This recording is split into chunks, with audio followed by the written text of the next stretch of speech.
elections बंदोबस्त करें।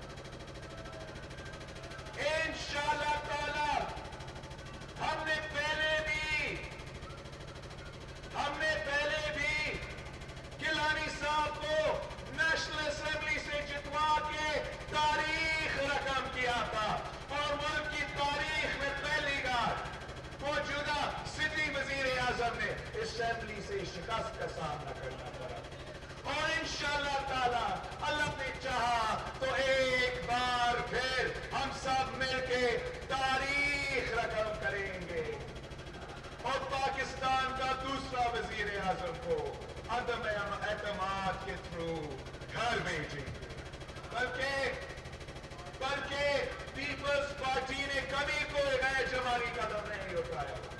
हमारा ये मानना था कि हमने अगर एहतजाज करना है तो हमने पार्लियामान में भी एहतजाज करना है और हमने सड़कों पे भी एहतजाज करना है। और आपने देखा कि जब दोनों तरफ हमले हो रहे थे तो आपका वजीर आजम के टांगे कांप